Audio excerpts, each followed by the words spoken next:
Hello everyone, very good morning and welcome back to our YouTube channel the exam cracker. आज की इस video में हम सामाजिक अध्ययन के 60 मोस्ट इंपॉर्टेंट क्वेश्चंस देखेंगे जो कि आपके सीटेट पेपर 2 के लिए बहुत ही ज़्यादा महत्वपूर्ण है। तो ये जो सीरीज़ चल रही है हमारी वो अरिहंत स्पेशल है। इससे पहले हमने 2 प्रैक्टिस सेट्स कंप्लीट किए हैं। अगर आपने वो वीडियोज़ नहीं देखी है तो उसको भी ज़रूर देखिए। तो वीडियो को कंप्लीट वॉच करिए और मेरे सही उत्तर टिक करने से पहले आप अपने उत्तर ज़रूर सेलेक्ट कीजिए। क्वेश्चन नंबर 91 है हमारा, वैदिक काल के लोगों को विज्ञान और प्रौद्योगिकी की जानकारी थी। इस संबंध में निम्नलिखित कथनों में से असत्य कथन है। तो नीचे 4 स्टेटमेंट दिए गए हैं आपको, उनमें से जो गलत है, जो असत्य है, उसको चूज करना है आपको। फर्स्ट है, वे त्रिभुज का क्षेत्रफल तथा वृत्तों के बराबर वर्ग बनाना जानते थे। सेकंड ऑप्शन है, उन्हें शून्य की जानकारी थी। थर्ड है, वे लोग घन, घनमूल, वर्गमूल से परिचित थे।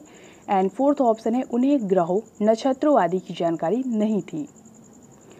तो जो कथन असत्य है वो कौन सा है? 91 का करेक्ट आंसर होगा हमारा ऑप्शन 4। जब हम एनसीईआरटी देख रहे थे उस वक्त हमने देखा था कि उन्हें ग्रहों, नक्षत्रों आदि की जानकारी थी। तो यहाँ पे कहा गया है कि उन्हें ग्रहों, नक्षत्रों आदि के बारे में जानकारी नहीं थी। यह कथन जो है वो गलत है। अगला क्वेश्चन है आपका क्वेश्चन नंबर 92, मनुष्य स्वयं अपने भाग का निर्णायक है, कोई देवी देवता या ईश्वर नहीं। उक्ति संबंधित है, यानी कि यह जो कथन है वो किन्होंने कहा हुआ है? फर्स्ट ऑप्शन है महात्मा बुद्ध ने, सेकंड महावीर स्वामी ने, थर्ड पार्श्वनाथ ने एंड फोर्थ ऑप्शन है उपाली ने। 92 का करेक्ट आंसर होगा हमारा ऑप्शन 1। महात्मा बुद्ध ने कहा है कि मनुष्य स्वयं अपने भाग्य का निर्णायक है, कोई देवी देवता या ईश्वर नहीं। अगला क्वेश्चन है आपका क्वेश्चन नंबर 93, महान गुप्त शासकों ने विभिन्न प्रकार के कलात्मक सिक्कों का प्रचलन किया था। भारत के मध्यवर्ती भाग में चांदी के सिक्कों को सर्वप्रथम किसने प्रारंभ किया था? फर्स्ट ऑप्शन है चंद्रगुप्त द्वितीय, सेकंड है Samudragupta, third Kumaragupta and fourth option है स्कंदगुप्त। तो जिन्होंने सिल्वर कॉइन्स, चांदी के सिक्कों की शुरुआत करी थी वो कौन थे? 93 का करेक्ट आंसर होगा हमारा ऑप्शन 3, कुमारगुप्त। क्वेश्चन नंबर 94 में पूछा गया आपसे कि चोल शासक राजेंद्र प्रथम द्वारा उत्तर भारत, विशेष रूप से बंगाल के विरुद्ध सैनिक अभियान करने के पीछे मुख्य उद्देश्य था। फर्स्ट ऑप्शन है चोल शक्ति को साबित करना, सेकंड ऑप्शन है गंगा घाटी को विजित करना, थर्ड है अपनी पराजय का प्रतिशोध लेना एंड फोर्थ ऑप्शन है साम्राज्य विस्तार की आकांक्षा। तो जो चोल शासक थे राजेंद्र प्रथम, उन्होंने जो उत्तर भारत, विशेष रूप से बंगाल पे जो सैनिक अभियान चलाए थे उसका उद्देश्य क्या था, क्या रीजन था इसका? 94 का करेक्ट आंसर होगा हमारा ऑप्शन 1, चोल शक्ति को साबित करना। वो चाहते थे कि चोल शक्ति, चोल वंश की जो शक्ति है वो दूसरे शासकों के सामने प्रदर्शित हो सके। क्वेश्चन नंबर 95 में पूछा गया आपसे कि दक्षिण भारत के समकालीन नैनारों तथा अलवारों के संबंध में कौन सा कथन सत्य नहीं है? फर्स्ट ऑप्शन है वे कठोर, संयमित जीवन में विश्वास रखते थे, सेकंड ऑप्शन है वे धर्म को ईश्वर तथा भक्ति के बीच प्रेम पर आधारित एक जीवन बंधन मानते थे, थर्ड ऑप्शन है उन्होंने सामान्य जनों द्वारा प्रयुक्त भाषा का प्रयोग किया एंड फोर्थ ऑप्शन है वे जातिगत असमानताओं के विरोधी थे। तो दक्षिण भारत के समकालीन नैनार और अलवार जो थे उनके बारे में नीचे दिए गए कथनों में से जो कथन सत्य नहीं है उसे चूज करिए। 95 का करेक्ट आंसर होगा हमारा ऑप्शन 1, वे कठोर संयमित जीवन में विश्वास रखते थे। एक बात और क्लियर कर दूं आप लोगों को इस क्वेश्चन के बारे में। क्वेश्चन आपसे ये भी पूछा जा सकता है कि नैनार कौन थे और अलवार कौन थे, ठीक है? तो जो शिव के भक्त थे उनको नैनार कहा जाता था और जो विष्णु के उपासक थे उसको अलवार कहा जाता था। क्वेश्चन नंबर 96 है आपका, बलबन ने अपनी बादशाहत को निम्न में से किस कारण से सर्वोच्चता के रूप में स्थापित किया? फर्स्ट ऑप्शन है अपने आप को प्रतिष्ठित करने के लिए, सेकंड है किसी भी प्रकार के विद्रोह की संभावनाओं को रोकने के लिए, थर्ड है खलीफा की शक्ति में कमी के लिए एंड फोर्थ ऑप्शन है शासन के पृथक्करण की स्थापना के लिए। तो बलबन ने अपनी बादशाहत को किस कारण से सर्वोच्चता के रूप में स्थापित किया था ये बताइए। 96 का करेक्ट आंसर होगा हमारा ऑप्शन 2, किसी भी प्रकार की विद्रोह की संभावनाओं को रोकने के लिए। क्वेश्चन नंबर 97 है आपका, कृष्णदेवराय की राजनीति, प्रशासन, न्याय एवं विदेश नीति पर आधारित रचना है। फर्स्ट ऑप्शन है उषा परिणयम, सेकंड है वरदंबिका परिणयम, थर्ड है अयुक्त माल्यद एंड फोर्थ ऑप्शन है ये सभी। 97 का करेक्ट आंसर होगा हमारा ऑप्शन 3 अयुक्त माल्यद। क्वेश्चन नंबर 98 में पूछा गया है आपसे कि महमूद गवा ने बहमनी साम्राज्य की उन्नति हेतु हर संभव प्रयास किया। मूल रूप से वो कहाँ का रहने वाला था? फर्स्ट ऑप्शन है मध्य Asia, second Africa, third Saudi Arab and fourth option है ईरान। 98 का करेक्ट आंसर होगा हमारा ऑप्शन 4 महमूद गवा, जिसने बहमनी साम्राज्य की उन्नति के लिए हर संभव प्रयास किया, वह मूल रूप से ईरान का रहने वाला था। क्वेश्चन नंबर 99 में पूछा गया आपसे कि मनसबदारी व्यवस्था में आए दुर्गुणों को सुधार करने हेतु दुअस्पा सिंह अस्पा की शुरुआत किसने की थी?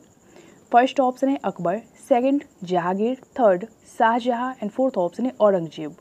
तो जिन्होंने दुअप्पा सिंह अस्पा की शुरुआत करी थी वो कौन थे? ऑप्शन 2 हमारा सही होगा, जहांगीर। क्वेश्चन नंबर 101 सन 1773 में रेगुलेटिंग एक्ट द्वारा कलकत्ता में सर्वप्रथम एक सुप्रीम कोर्ट की स्थापना की गई थी। इनमें एक मुख्य न्यायाधीश तथा डैश अन्य न्यायाधीश हुआ करते थे। फर्स्ट ऑप्शन है 1, second 5, third 3 and fourth option है 4। 101 का करेक्ट आंसर होगा आपका ऑप्शन 3 यानी कि एक मुख्य न्यायाधीश तथा 3 अन्य न्यायाधीश हुआ करते थे। क्वेश्चन नंबर 102 एंड 103 को सॉल्व करने के लिए आपको नीचे दिए गए गद्यांश को ध्यानपूर्वक पढ़ना है और फिर उस पर आधारित प्रश्नों के उत्तर देने हैं आपको। लिखा है यहाँ पे कि सन 1812 में इन्होंने अंग्रेजों के अधीन वाले मिर्जापुर व शाहाबाद जिलों में लूटमार की। सन 1815 में इन्होंने निजाम प्रदेश में लूटमार की। सन 1816 में उत्तरी सरकारों को भी लूटा। लॉर्ड हेस्टिंग्स इनके दमन के साथ साथ मराठों का दमन करना चाहते थे। लॉर्ड हेस्टिंग्स ने 1,13,000 सेना और 300 बंदूकों के साथ इन पर चारों ओर से धावा बोला। उत्तरी सेना का नेतृत्व स्वयं किया। दक्षिणी सेना का नेतृत्व सर टॉमस हिस्लोप ने किया। मैल्कम ने भी एक सेना का नेतृत्व किया। सन 1818 तक उनका पूरी तरह से दमन हो गया। उनके सभी दल बिखर गए। करीम खान ने गोरखपुर जिले में एक छोटी सी जागीर लेकर अपने को अलग कर लिया। वासिल मोहम्मद डरकर सिंधिया के यहाँ चला गया। बाद में उसने आत्महत्या कर ली। चीतू जंगलों में जाकर छिपा। ऐसा कहा जाता है कि वहाँ उसे शेरों ने मार दिया। इस प्रकार सन 1824 तक उनका पूरी तरह से सफाया हो गया। अब इससे रिलेटेड जो क्वेश्चन पूछे गए हैं आपसे वो देख लेते हैं। क्वेश्चन नंबर 102 में पूछा गया है कि उपरोक्त गद्यांश किसके विरुद्ध अंग्रेजों की कार्यवाही का विवरण देता है? फर्स्ट ऑप्शन है मराठों के, सेकंड सिखों के, थर्ड पिंडारियों के एंड फोर्थ ऑप्शन है मैसूर के। 102 का करेक्ट आंसर होगा हमारा ऑप्शन 3 पिंडारियों के। क्वेश्चन नंबर 103 है हमारा उपरोक्त गद्यांश में कुछ विद्रोहियों के नाम हैं। निम्नलिखित में से कौन विद्रोहियों में शामिल नहीं था? फर्स्ट ऑप्शन है Wasil Mohammad, second Chitu, third Karim Khan and fourth option है रहीम खां। 103 का करेक्ट आंसर होगा हमारा ऑप्शन 4 रहीम खां का जिक्र इस पूरे गद्यांश में कहीं भी नहीं किया गया है। क्वेश्चन नंबर 104 है आपका सन 1857 के विद्रोह को दबाने में अंग्रेजों का साथ निम्नलिखित में से किसने दिया? फर्स्ट ऑप्शन है टीकागढ़ एवं टेहरी के राजाओं ने, सेकंड है होलकर और सिंधिया ने, थर्ड है नाभा और जिंद के शासकों ने एंड फोर्थ ऑप्शन है इन सभी ने। 104 का करेक्ट आंसर होगा हमारा ऑप्शन 4 सन 1857 के विद्रोह को दबाने में अंग्रेजों का साथ टीकागढ़ एवं टेहरी के राजाओं ने भी दिया, होलकर और सिंधिया ने भी दिया और इसके साथ ही नाभा और जिंद के शासकों ने भी दिया। अगला क्वेश्चन देखेंगे हम क्वेश्चन नंबर 105 निम्नलिखित में से क्या उदारवादियों के विषय में सत्य नहीं है? फर्स्ट ऑप्शन दिया गया है आपको कि वे अंग्रेजों को सच्चे एवं न्यायप्रिय मानते थे, सेकंड है वे ब्रिटिश शासन को वरदान समझते थे, थर्ड है वे भारत की उन्नति में अंग्रेजों का हाथ समझते थे एंड फोर्थ ऑप्शन है उन्होंने क्रांतिकारी आंदोलनों को बढ़ावा देने में अंग्रेजों की नीति को उत्तरदायी ठहराया। 105 का करेक्ट आंसर होगा हमारा ऑप्शन 4 उदारवादियों के विषय में जो कथन सत्य नहीं है वो ये है कि उन्होंने क्रांतिकारी आंदोलनों को बढ़ावा देने में अंग्रेजों की नीति को उत्तरदायी ठहराया।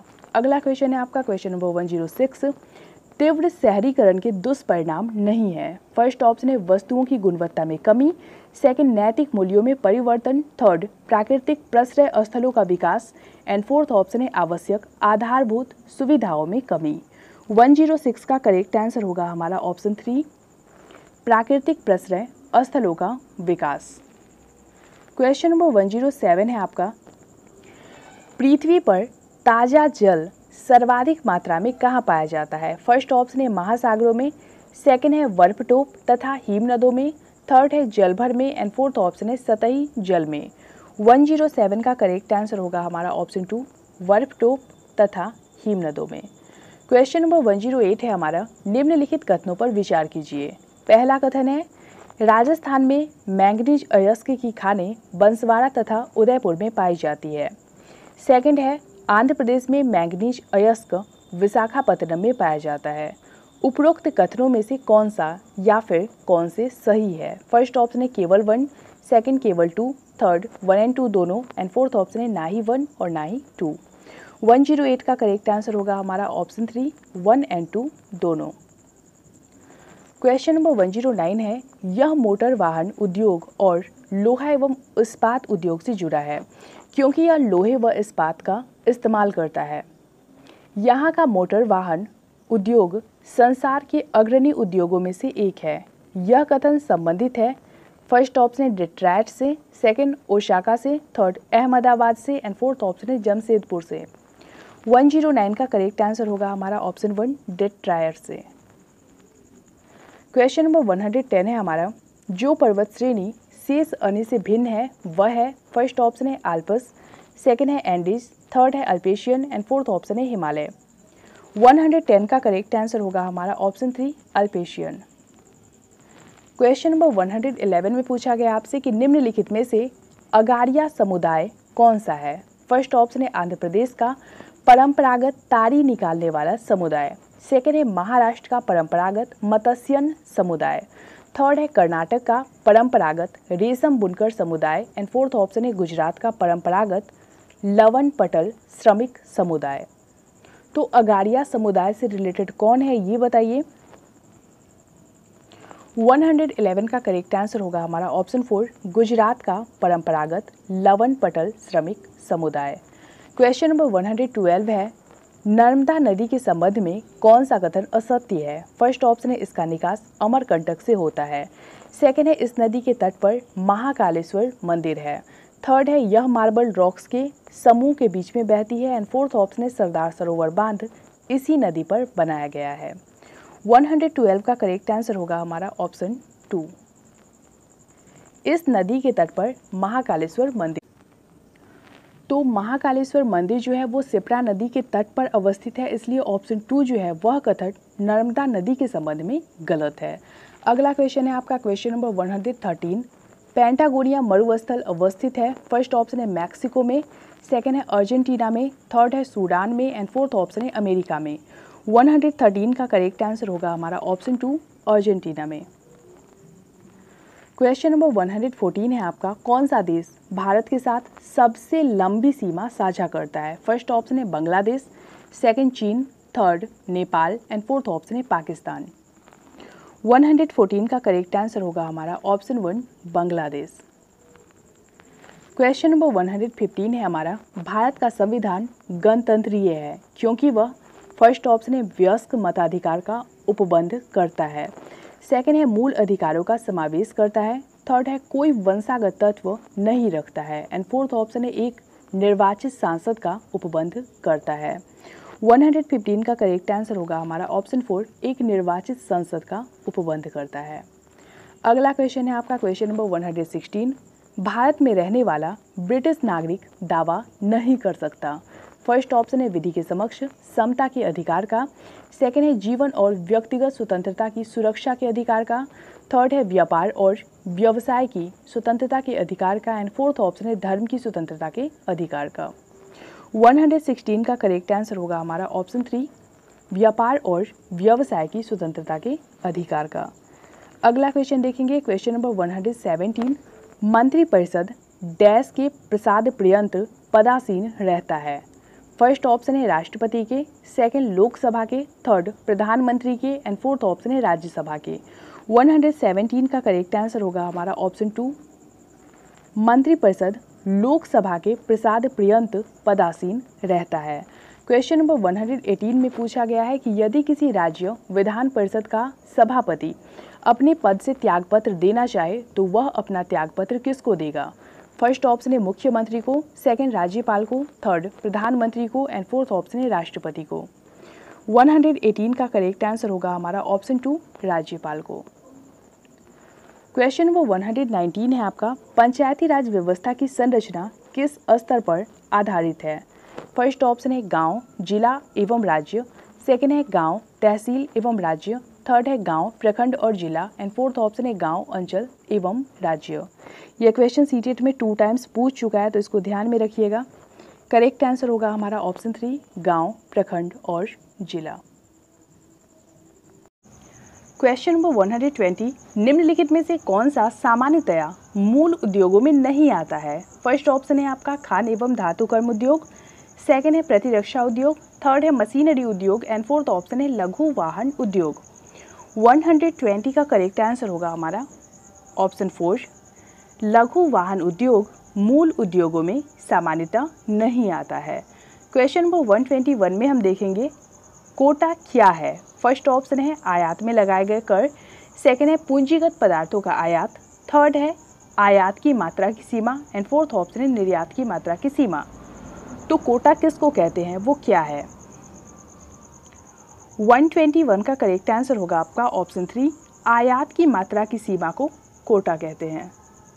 क्वेश्चन नंबर 122 है आपका, राजकोषीय घाटे और बजटीय घाटे का अंतर किसके बराबर होता है।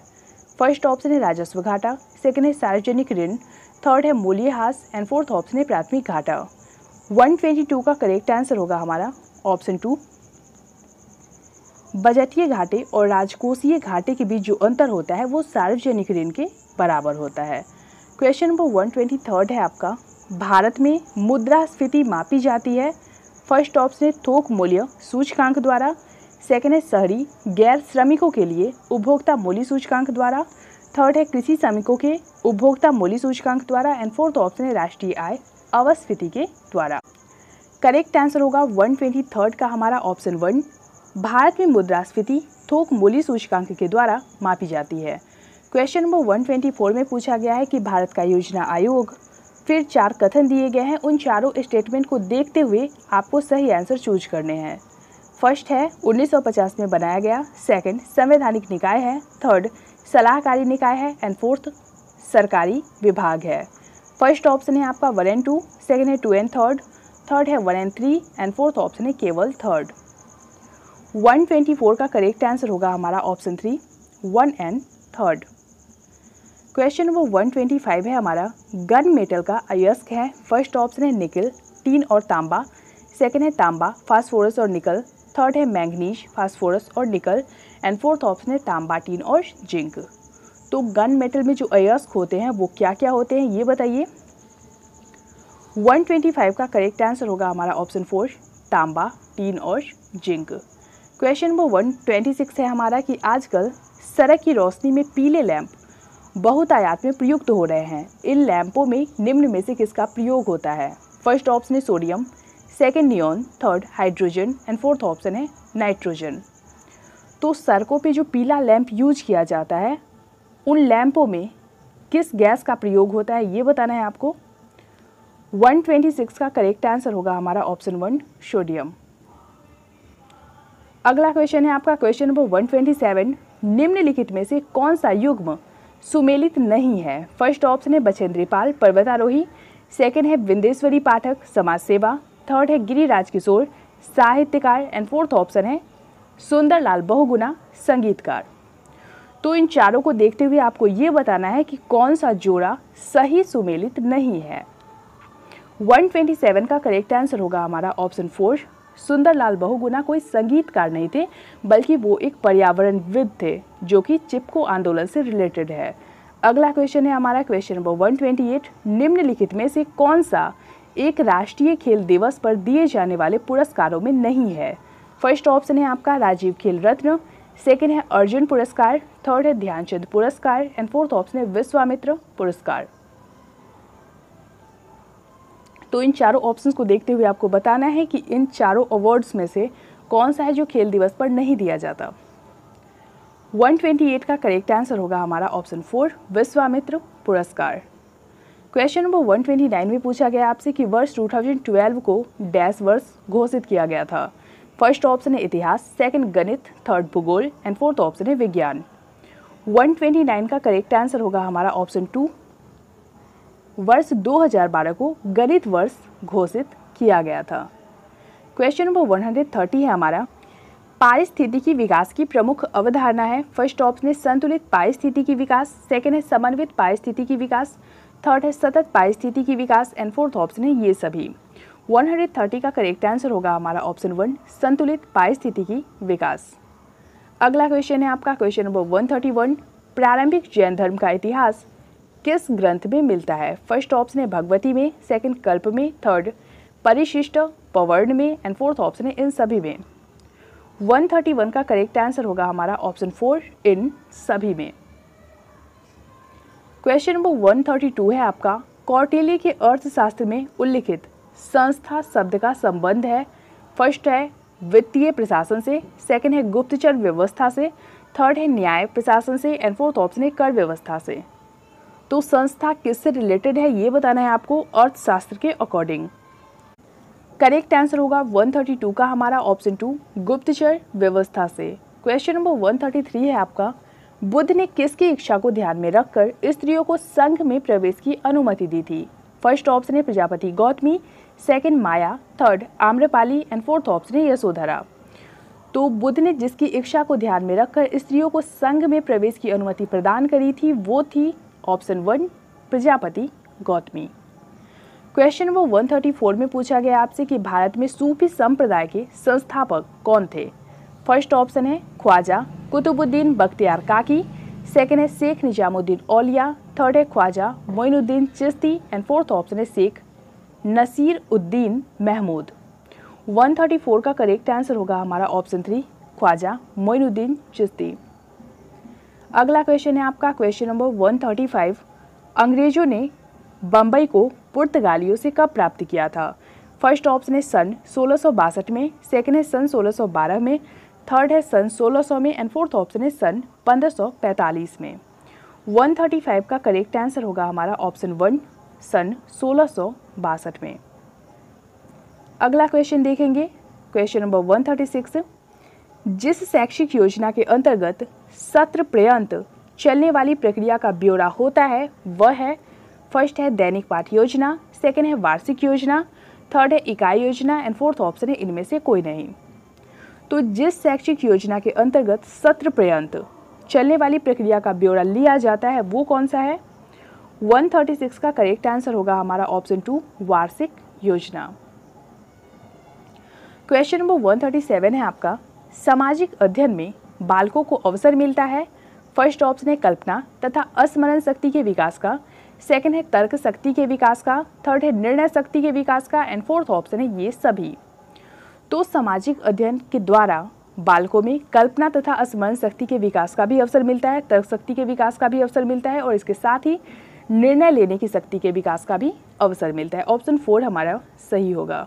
क्वेश्चन नंबर 138 में पूछा गया आपसे कि सामयिक घटनाओं की प्रत्यक्ष अध्यापन संबंधी विधि है। फर्स्ट ऑप्शन है कथन अथवा भाषण विधि, सेकंड है समाचार मानचित्र बोर्ड का उपयोग, थर्ड है प्रार्थना सभा के दैनिक समाचार सुनना एंड फोर्थ ऑप्शन है व्यंग्य चित्र का प्रदर्शन। 138 का करेक्ट आंसर होगा हमारा ऑप्शन 3 प्रार्थना सभा में दैनिक समाचार सुनना। क्वेश्चन नंबर 139, वह विधि जिसमें छात्र शिक्षक के निर्देशन में कार्य करते हैं। फर्स्ट ऑप्शन है आपका स्व अध्याय प्रणाली, सेकंड है शिक्षा शिक्षक प्रणाली, थर्ड है निर्देशित अध्ययन प्रणाली एंड फोर्थ ऑप्शन है कक्षागत प्रणाली। तो इन चारों ऑप्शंस में से आपको उस विधि को चुनना है जिसमें छात्र शिक्षक के दिशा निर्देश में काम करते हैं। 139 का करेक्ट आंसर होगा हमारा ऑप्शन 3 निर्देशित अध्ययन प्रणाली। क्वेश्चन नंबर 140 है आपका, निम्न में से क्या सामाजिक विज्ञान शिक्षण के उद्देश्य हैं? फर्स्ट ऑप्शन है चिंतन व तर्क शक्ति का विकास, सेकंड है बालक का चहुमुखी विकास, थर्ड है अंतर्राष्ट्रीय सद्भावना का विकास एंड फोर्थ ऑप्शन है ये सभी। तो ऑब्वियसली सामाजिक विज्ञान शिक्षण की जो उद्देश्य है उसमें चिंतन व तर्क शक्ति का विकास है, इसके साथ ही बालक का चहुमुखी विकास करना भी है और अंतर्राष्ट्रीय सद्भावना के विकास को भी इंपॉर्टेंस देना है, यानी कि ऑप्शन 4 हमारा सही होगा। क्वेश्चन नंबर 141 है आपका, छात्र को प्रोत्साहित करने वाली सर्वोत्तम प्रश्न विधि वही है जो, फर्स्ट ऑप्शन है समय की तत्काल आवश्यकता की दृष्टि से प्रासंगिक है, सेकंड है ऐसे प्रश्न समस्या को उठाए जिसको कक्षा के छात्र ही हल करे, थर्ड है अस्पष्ट रूप से पूछा जाए एंड फोर्थ ऑप्शन है जिसका संबंध पिछले पाठ या सामग्री से हो। 141 का करेक्ट आंसर होगा हमारा ऑप्शन 4, जिसका संबंध पिछले पाठ या फिर सामग्री से हो। क्वेश्चन नंबर 142 है आपका, प्राथमिक कक्षाओं में सामाजिक अध्ययन को नाम दिया गया है, फर्स्ट ऑप्शन है सामाजिक अध्ययन, सेकंड है पर्यावरण अध्ययन, थर्ड है सामाजिक ज्ञान एंड फोर्थ ऑप्शन है इनमें से कोई नहीं। तो प्राइमरी कक्षाएं जो होती है, प्राइमरी क्लासेज जो होती है, उसमें सामाजिक अध्ययन को क्या कहते हैं ये बताना है आपको। 142 का करेक्ट आंसर होगा हमारा ऑप्शन 2, पर्यावरण अध्ययन। क्वेश्चन नंबर 143 है आपका, सामाजिक अध्ययन शिक्षण की सबसे प्राचीन विधि है, फर्स्ट ऑप्शन है समस्या समाधान विधि, सेकंड है प्रयोगात्मक विधि, थर्ड है निरीक्षण विधि एंड फोर्थ ऑप्शन है व्याख्यान विधि। तो सामाजिक अध्ययन शिक्षण की जो सबसे पुरानी सबसे प्राचीन विधि है वो कौन सी है? 143 का करेक्ट आंसर होगा हमारा ऑप्शन 4, सामाजिक अध्ययन शिक्षण की सबसे प्राचीन विधि व्याख्यान विधि है। क्वेश्चन नंबर 144 है, फिनाइल बोर्ड को सहायक सामग्री के रूप में जिस उपयोग में लाया जाता है वह है, फर्स्ट ऑप्शन चित्रों को विस्तृत कर यानी कि बड़ा करके प्रदर्शित करने में, सेकंड है फिल्म या फिर स्ट्रिप को प्रदर्शित करने में, थर्ड है घटनाओं को क्रमबद्ध रूप से प्रदर्शित करने में एंड फोर्थ ऑप्शन है इन सभी में। तो फिनाइल बोर्ड जो होता है उसका यूज किस लिए किया जाता है ये बताइए। 144 का करेक्ट आंसर होगा हमारा ऑप्शन 1, चित्रों को विस्तृत कर प्रदर्शित करने में। अगला क्वेश्चन है आपका क्वेश्चन नंबर 145, निम्न में से क्या सामाजिक अध्ययन के लिए वांछित अभिवृत्ति है? फर्स्ट ऑप्शन है सामाजिक, आर्थिक, राजनीतिक संस्थाओं में सक्रिय भाग लेना, सेकंड है सामाजिक परिवर्तन हेतु योगदान, थर्ड है विश्व एकता तथा अंतर्राष्ट्रीय सद्भाव के कार्यों की प्रशंसा करना एंड फोर्थ ऑप्शन है ये सभी। 145 का करेक्ट आंसर होगा हमारा ऑप्शन 4, ये सभी। क्वेश्चन नंबर 146 है आपका, सामाजिक अध्ययन शिक्षण के अंतर्गत इकाई योजना बनाने का मूल आधार है, फर्स्ट ऑप्शन है विषय वस्तु बिंदुओं का पारस्परिक अंतर संबंध, सेकंड है एक इकाई में सम्मिलित किए जाने वाले सभी बिंदुओं का किन्हीं केंद्रीय विचारों के प्रतिपादन में समानता लिए होना, थर्ड है संयुक्त और संश्लिष्ट हो सकने वाले प्रसंगों या उप प्रसंगों का एक दूसरे को समझाने में सहायक होना एंड फोर्थ ऑप्शन है उपरोक्त सभी। तो सामाजिक अध्ययन शिक्षण के अंतर्गत इकाई योजना बनाने के जो मूल आधार है वो कौन कौन से हैं? 146 का करेक्ट आंसर होगा हमारा ऑप्शन 1, विषय वस्तु बिंदुओं का पारस्परिक अंतर संबंध। क्वेश्चन नंबर 147 में पूछा गया आपसे कि क्षेत्र भ्रमण का सामाजिक विज्ञान में महत्वपूर्ण स्थान है, क्योंकि फर्स्ट ऑप्शन है प्रत्यक्ष अनुभव अस्थायी होता है, सेकंड है छात्रों के लिए पर्यटन मनोरंजन होता है, थर्ड है अध्यापकों के लिए सुविधाजनक होता है एंड फोर्थ ऑप्शन है छात्रों में सामाजिकता का विकास होता है। तो क्षेत्र भ्रमण सामाजिक विज्ञान में जो महत्वपूर्ण स्थान रखता है वो क्यों रखता है ये बताइए। 147 का करेक्ट आंसर होगा हमारा ऑप्शन 1, क्योंकि प्रत्यक्ष अनुभव जो होता है वो अस्थायी होता है, बच्चे उस चीज़ को जल्दी नहीं भूल पाते हैं और अच्छी तरीके से वह उनके दिमाग में फिट रहता है। अगला क्वेश्चन देख लेते हैं हम, क्वेश्चन नंबर 148, करके सीखना अच्छा है क्योंकि फर्स्ट ऑप्शन है बच्चा चाहता है कि एक चीज़ या अन्य चीज़ों को सीखना, सेकंड है यह व्यस्तता प्रदान करता है, थर्ड है यह सीखने की रुचिकर विधि है या फिर तरीका है एंड फोर्थ ऑप्शन है यह विधि बच्चों को आत्मसंतुष्टि प्रदान करती है। 148 का करेक्ट आंसर होगा हमारा ऑप्शन 4, यह विधि बच्चों को आत्मसंतुष्टि प्रदान करती है। क्वेश्चन नंबर 149 है आपका, छात्रों में समुदाय के सामाजिक, सांस्कृतिक एवं जन जीवन के प्रति सौंदर्य बोध उत्पन्न करने में साधनों में से एक है। फर्स्ट ऑप्शन है सामुदायिक सर्वेक्षण, सेकंड पर्यटन, थर्ड ऐतिहासिक सर्वेक्षण एंड फोर्थ ऑप्शन है चलचित्र प्रदर्शन। 149 का करेक्ट आंसर होगा हमारा ऑप्शन 1। छात्रों में समुदाय के सामाजिक, सांस्कृतिक एवं जन जीवन के प्रति सौंदर्य बोध उत्पन्न करने के साधनों में सामुदायिक सर्वेक्षण एक है। क्वेश्चन नंबर 150 है आपका, एक अच्छे शिक्षक को अपने अध्यापन कार्य को सफल एवं प्रभावी बनाने हेतु निर्माण करना चाहिए। फर्स्ट ऑप्शन है वार्षिक योजना का, सेकंड इकाई पाठ योजना का, थर्ड दैनिक पाठ योजना का एंड फोर्थ ऑप्शन है इन सभी का। 150 का करेक्ट आंसर होगा हमारा ऑप्शन 4। एक अच्छे शिक्षक को अपने अध्यापन कार्य को सफल एवं प्रभावी बनाने के लिए वार्षिक योजना, इकाई पाठ योजना और दैनिक पाठ योजना का निर्माण करना चाहिए।